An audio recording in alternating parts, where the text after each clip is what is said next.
This is Andriana Petratos for Los Angeles Hellenic Radio. We're here today at Meraki Restaurant in Studio City, California in Los Angeles, and we're here with a very special friend because at this point I feel like he's a friend that I've known for years, despite the fact that I knew him but he didn't know me. Our guest needs no introduction whatsoever, with a career spanning over 50 years, Emmy Awards, Golden Globes, and I would guess a cute role in the movie My Big Fat Greek Wedding. Mr. Michael Constantine is with us, and we are very happy and very honored. But today we're not really going to be talking about Gus Portokalos. Today we're talking about Michael Constantine, the person, Michael Constantine, the author, and Michael Constantine, the Hellene. Michael, I'd like to welcome you to our radio station, LA Hellenic Radio, and to our show. And today I'd like to talk with you about your other character than the one of Gus Portokalos. Gus Portokalos was a non-educated immigrant from Greece, an honest man, a hard-working man, who tried to make ends meet and to educate his family, and his all efforts was to be more Greek. And that effort was making to come up with English words that deriving from Greek words. Well, besides that the sounding of some words may be similar, there is a truth behind that. And that's the reason I'd like to talk with you about that. Yes, it's, I know how you feel, Costa. Είμαστε δύο Κωνσταντίδες εδώ σήμερα. But I understand because the fact that at least 40% of the English language is based on Greek. But that fact gets lost in the fact that my talking in My Big Fat Greek Wedding about everything has a Greek root, every word has a Greek root and all of that. And because the character is comedic, it gives the impression that saying that all these words have a Greek root is a joke. But the fact is, it's the truth. That's correct. It is exactly, I remember specifically when I went to Greek school, an experience very similar to having someone stab you in the face. But when I went to Greek school, I had a teacher that asked us to make a list of all the English words we could think of that had a Greek root. And I remember, I went to a dictionary and what have you, and I came up with 200 English words with a Greek root, and actually that I only got tired of writing, and that's why I stopped. There are hundreds and hundreds, and certainly in the medical profession, practically everything has a Greek root. Almost every illness, every problem has a Greek root, and that's not a joke. That's the truth. Of course. And actually, if we search about it on the internet, we can find several papers of professors that talk about that.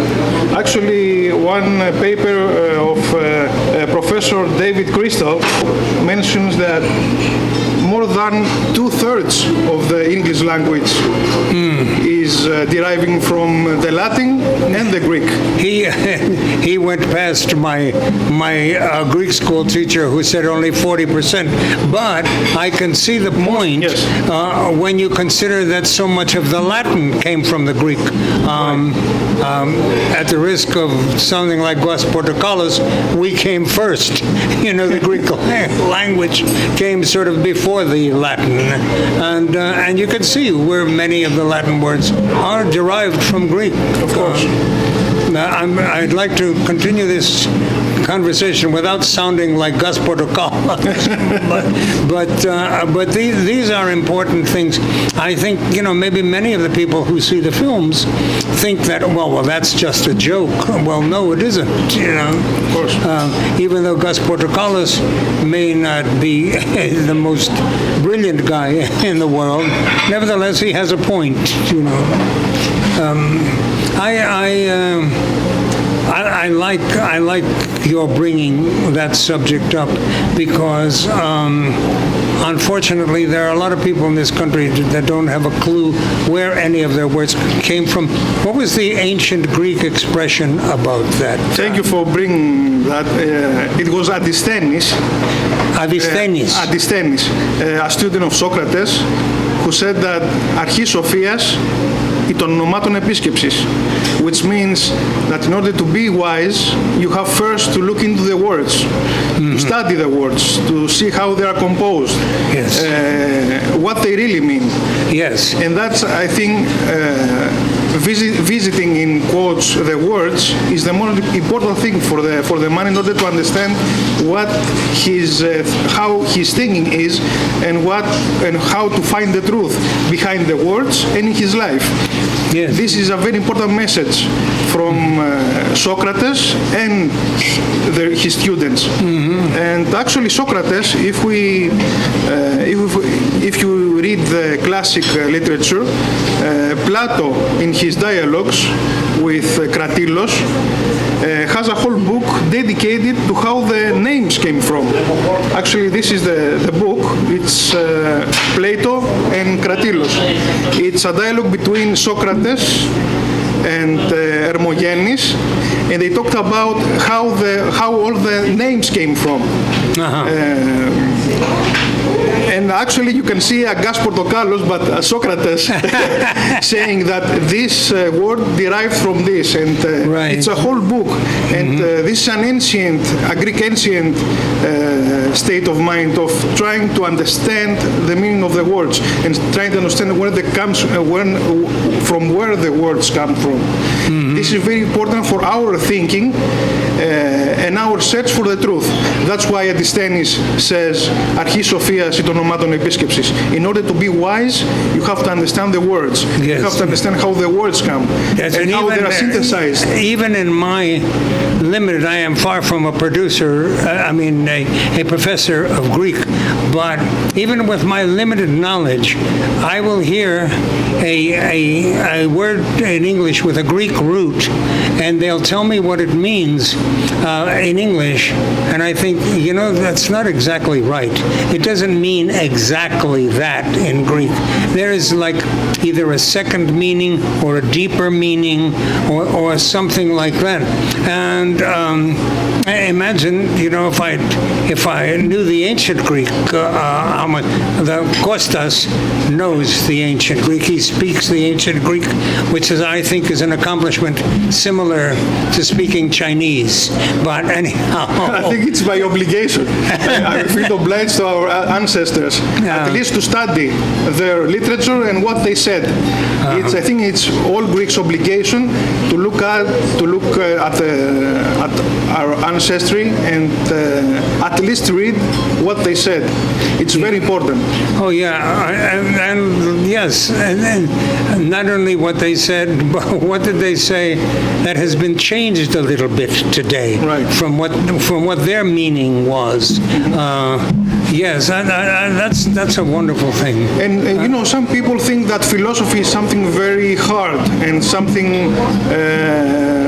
very for not simple people. But actually, philosophy, as our philosophers taught it, is the searching of the truth and to search of eudaimonia. Eudaimonia means how to become happy, how to be happy in your life. And it's not a philosophy that someone has to read 1,000 books or to become a scholar or to write papers or to become a scientist. Philosophy is something that makes a life happier, to understand who we are, where we come from where we come from, how we should take important decisions about our life, and to search for the important truth. lessons. Important lessons. Yeah. Well, That's interesting. I lost my. I was so fascinated with what you said, I forgot what I was going to say. It doesn't matter. The other thing is that we think that the Greek, as in here in the United States, we teach our children, it's not just a language. Which one? It's not just a language. In ancient Greek is actually a code. Because in ancient Greek, the numbers are letters, and from letters we come up with the words, and with the words we come up with the meanings, and from the meanings we come up with the truth. So that's a whole sequence, and they didn't have separate letters for the numbers. So everything was so connected between the numbers and the words that it made a code. And this code vibrates in our thinking, in our... That's fascinating. I had no idea of anything like that. By the way, I remember what I was thinking when you were saying that people think that philosophy is some difficult, complicated thing. I was thinking, that was...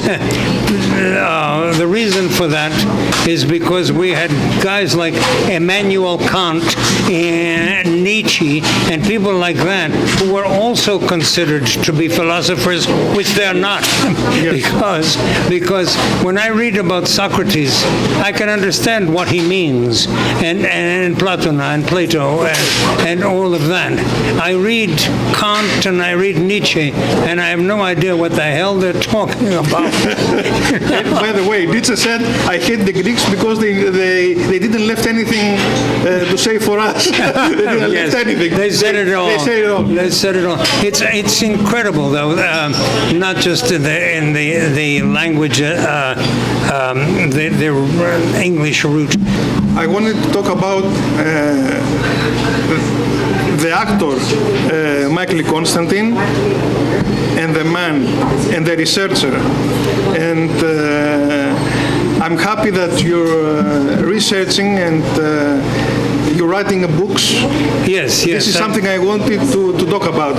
To talk about your books, to talk about what you're writing, and if you have something that we can buy and we can read. Well, you can't buy it yet because it hasn't been published. I'm hoping that this in the very near future, I'm going to have a publisher. I just finished writing a book. It is a book about the origins of the Christian religion. That is to say, the Christian churches. It's about my book, which, by the way, is called "The Sins of Holy Men." Is about the First Council of Nicaea, and this is a council that was called by Constantine. You'll excuse the expression, Constantine, so-called the Great. Yes. He called all the Christian bishops to come to a town called Nicaea, which in modern-day Turkey is called Iznik, and he asked them to come there and talk about exactly what is the Christian religion, because there were less than 5 million Christians in the world, spread all over the world, in that ancient world, and they each had, if some of them knew what the others considered to be Christianity, they'd probably want to go and kill them. They did not agree at all on what Christianity is or was. Most particularly, we're talking now about the Christian church. In those days, obviously, there was no Protestant church. There hadn't been a Martin Luther yet. There was only one church, the Christian church, and that was what they called the Catholic International Church, as it were. It was before the separation of the churches. Yeah, that was the whole thing. There were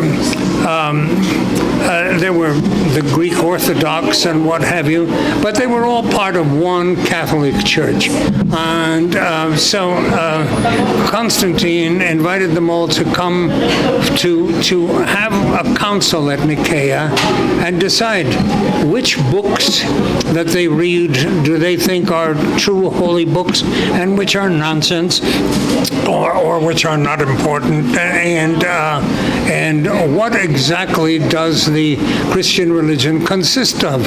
And the guys that came there, the bishops that came there, most of them pretty much came for their own little, whatever it was that they were peddling. The most important two were the Archbishop of Alexandria in Egypt, which at that time was the greatest, if there's such a thing, greatest Christian center that there was. At that point, Rome wasn't even that important, but Alexandria was the city for the Christians, and the Archbishop of Alexandria was the most respected guy in Christendom. Now, what had happened is Alexander had a big falling out with a man they called Arius, primarily because Arius said that he said he was a Christian. He believed that Jesus Christ was special and all of that, but that Jesus Christ was not God.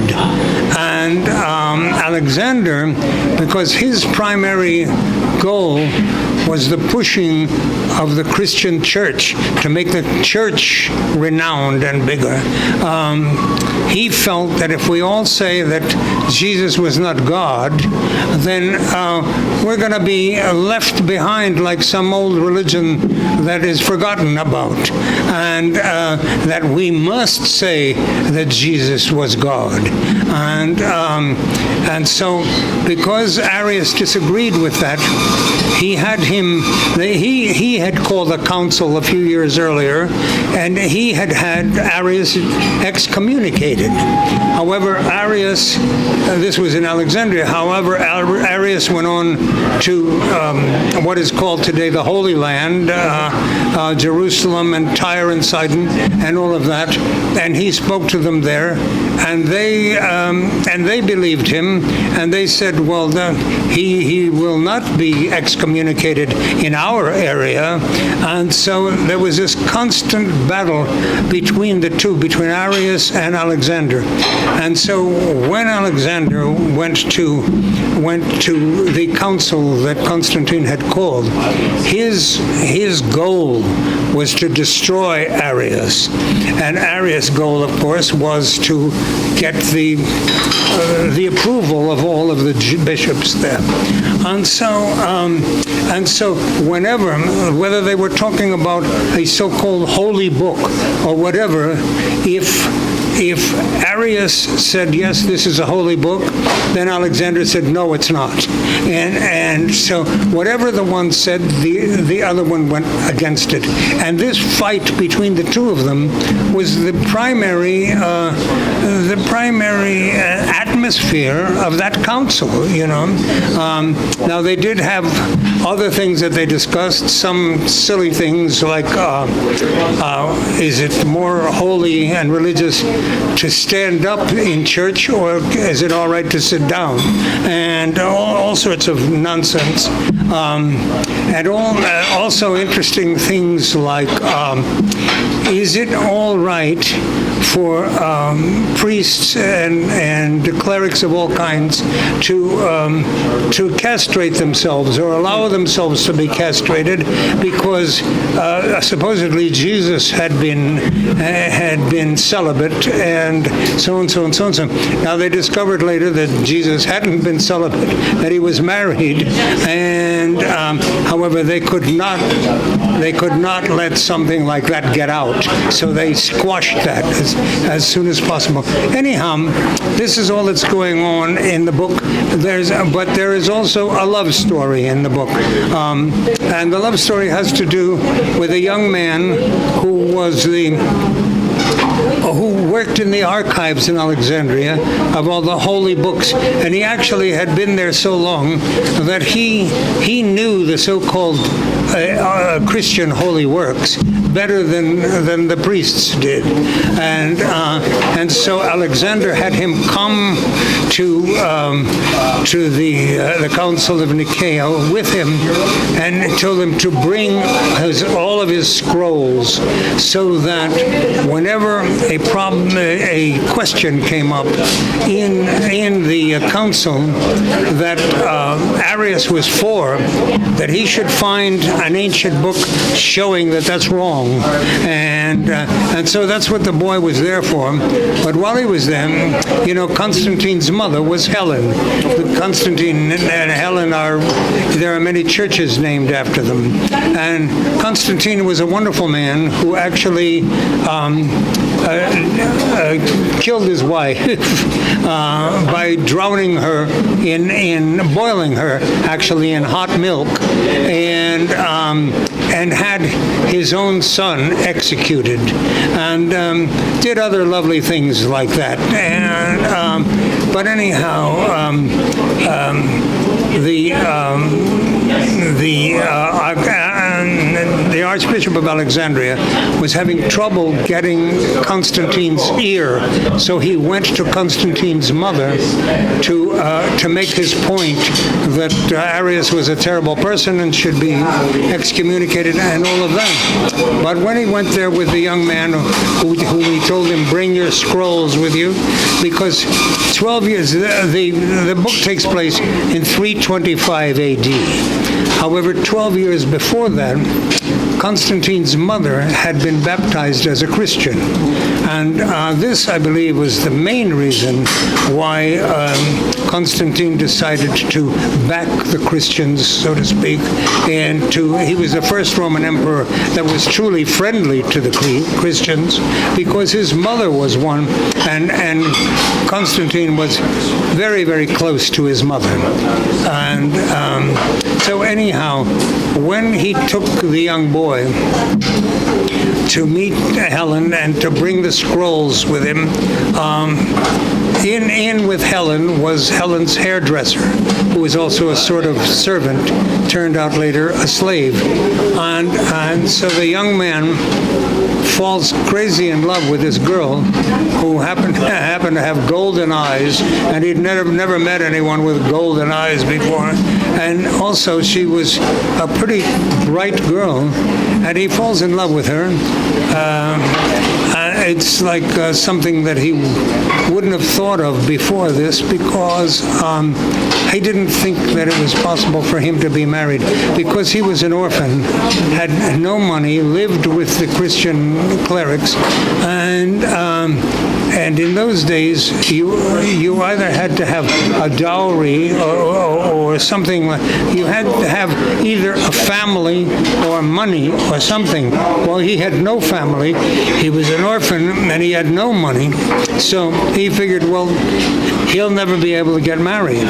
But when he sees this girl and falls madly in love with her, then he has to discover, is she a slave or isn't she? And if she's a slave, what does that mean? I mean, does that mean somebody owns her? and isn't that ridiculous to have somebody own you?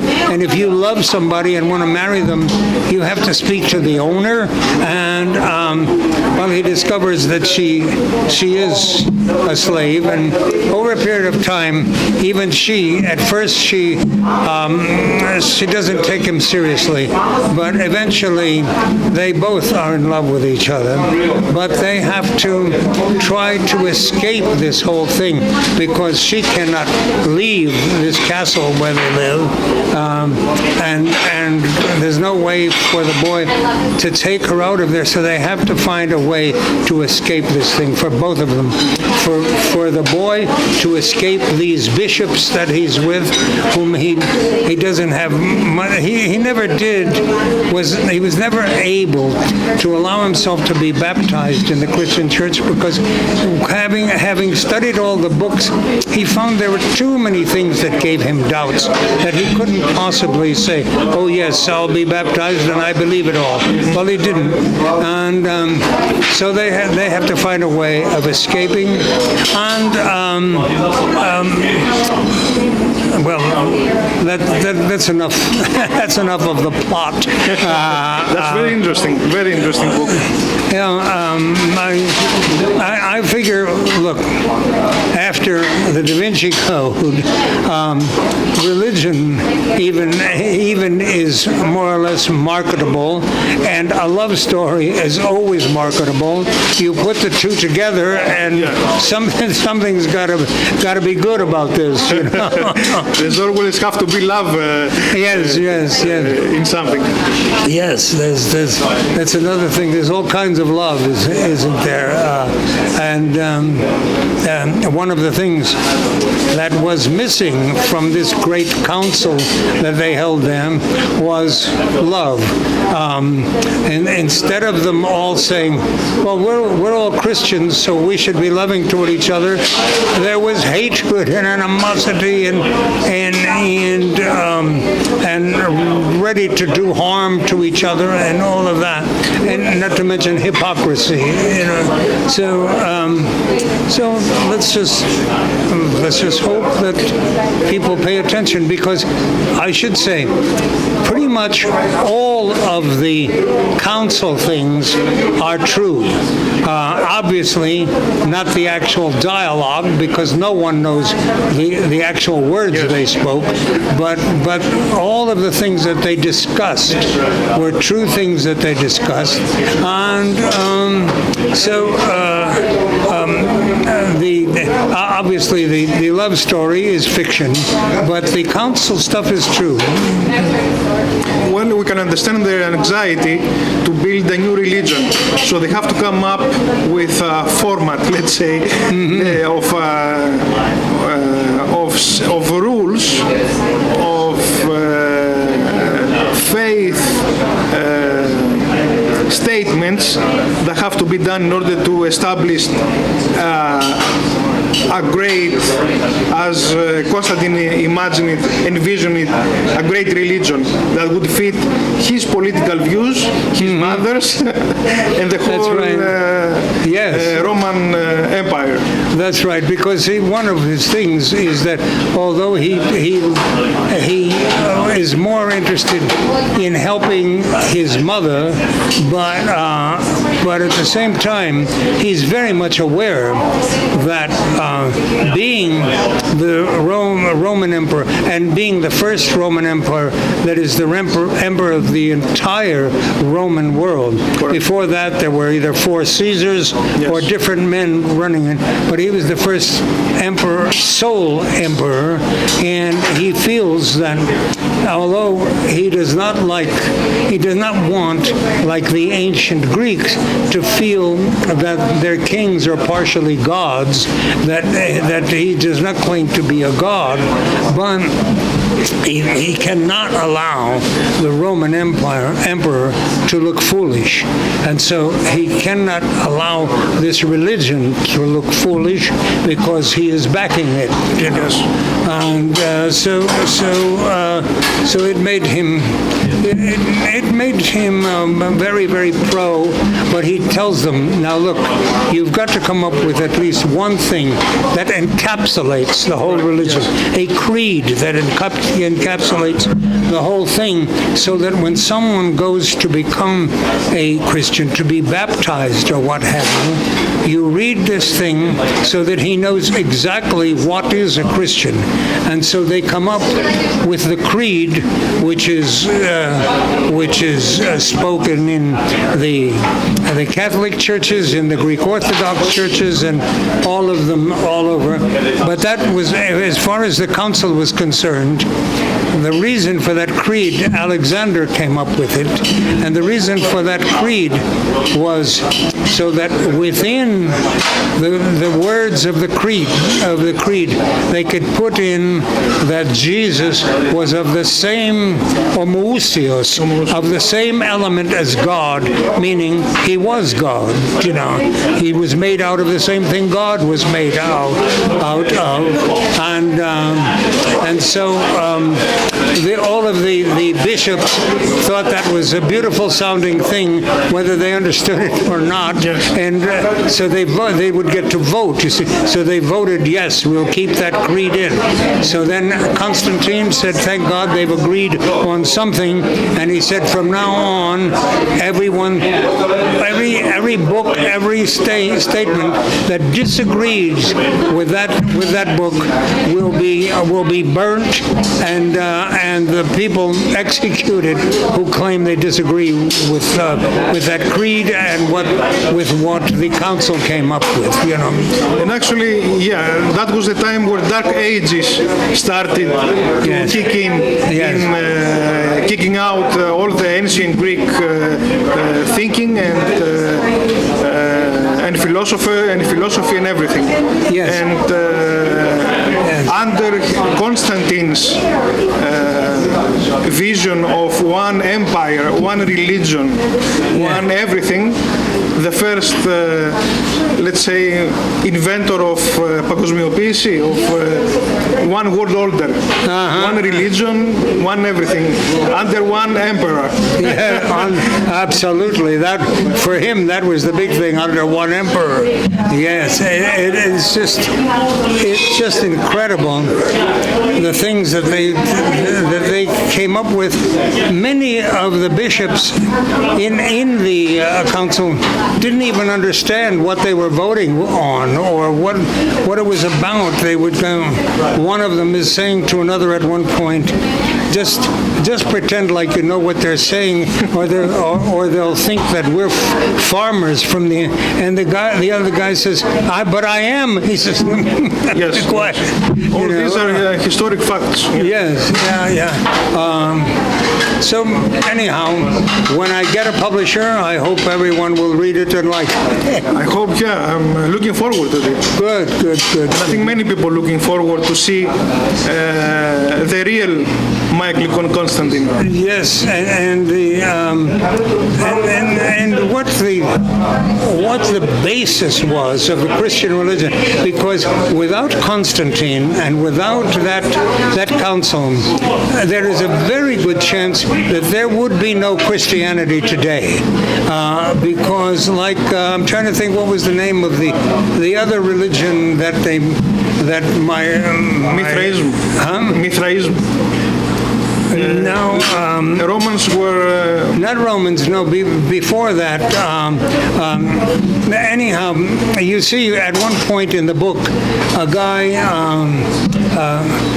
at a public fair, there's a guy making a speech, and he's of this religion that, like he has a little fire going and sticks that he puts on the fire, and he has a dog that he pets next to him.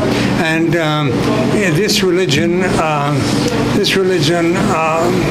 believes in keeping a fire going, and they believe that dogs are holy. And so I'm trying to think, what was the name of that religion? It was so, anyhow, but because they see him at a public fair, at a market, and that no one is paying attention to him, Alexander says, that's what we must not allow Christianity to become. No matter what we, and they see another guy doing magic, just a magician doing magic tricks.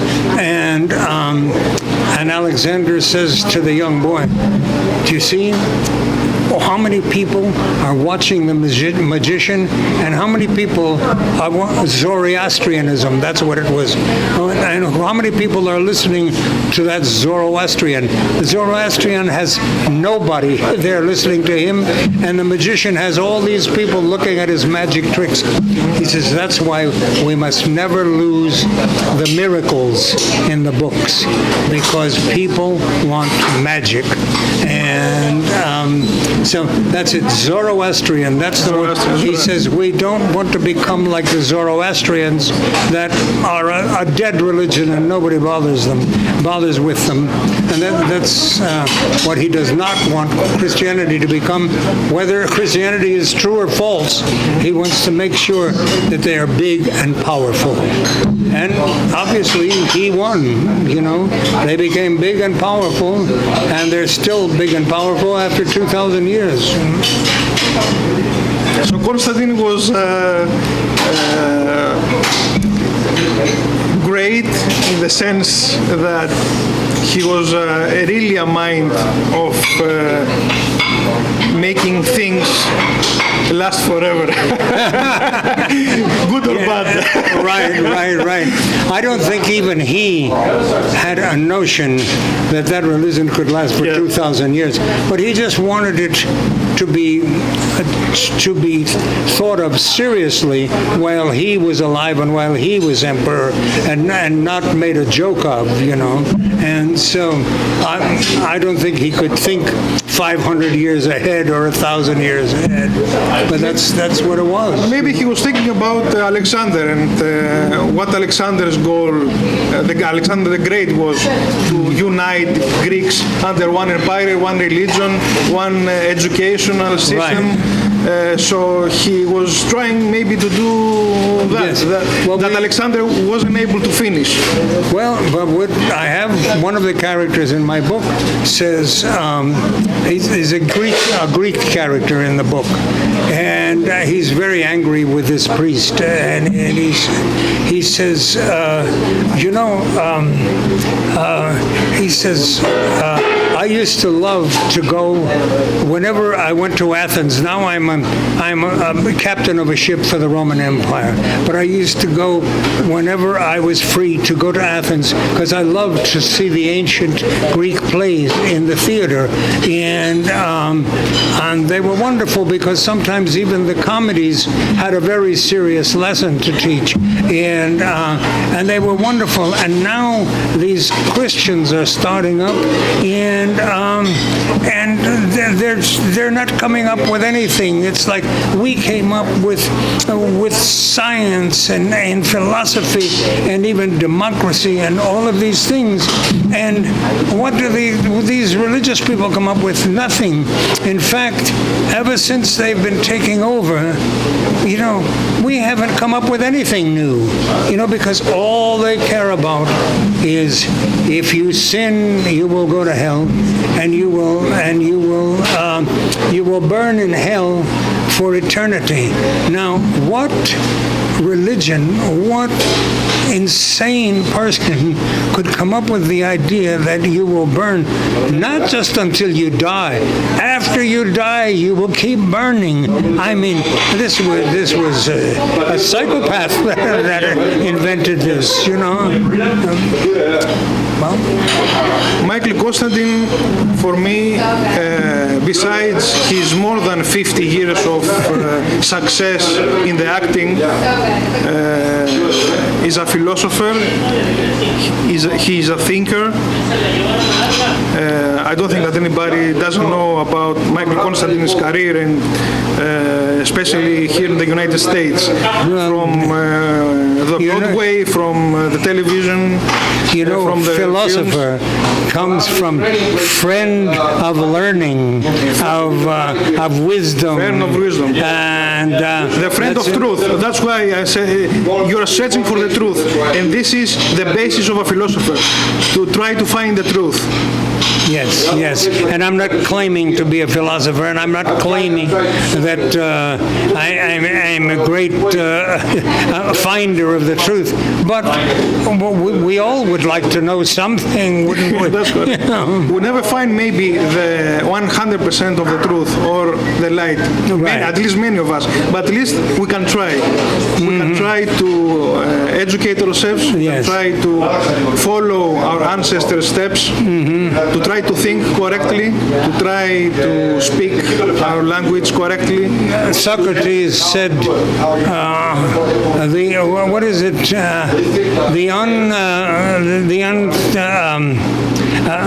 the unexamined life is not worth living. I read a book recently which said it wasn't just Socrates, that was written on the walls at Delphi before Socrates even. It was a common expression in those days. Γνώθησε αυτόν, γνώθεις εαυτόν, γνώρισε τον εαυτό σου. Yes. Και if you know yourself, if you find yourself, you start finding the truth, who you are, why you came here, and what's your purpose in life. The oracle at Delphi said that he was the wisest man in Athens, and he said, how is that possible when I know that I don't know anything? And he said, so I went around and I asked different people different things, and I found that it's true I'm the wisest man in Athens because I'm the only one that knows that I don't know anything. And είδα ότι ουδέν είδα. Yes. One, I know that I don't know anything. That's right. Yeah. Wonderful. Michael, thank you so much for being I with thank us. you. I enjoyed Costa. very much our conversation, and I feel happy that I met you. And good luck with your book. Thank you. And good luck with this radio show. Thank you so much. I hope, it's so wonderful that there's a 24/7 radio show, and I certainly will be listening to it. Thank you so much. We'll try our best to promote our civilization, our Greek heritage. This is our goal here in California and for all over the world. Yes, that's wonderful. Thank you so much. Thank you. Stand by, just pass by. Move up so Yang can get behind you. No, you can be in it, but he can get behind you. All right. Να πάρω μια ψαροβάρκα, να πάω να βγω στην Πάρο, θα πάω να βγω στην Πάρο, θα πάω να βρω το Μαλούκα, μαζί του να καλάρω, θα πάω να βγω στην Πάρο. That's my favorite song. Because it's so simple. It's so simple. It just means I'm going to take a little fishing boat and I'm going to go and get my friend, and then we're going to go out fishing. And it's just that simple, and I love it. Beautiful. Very nice.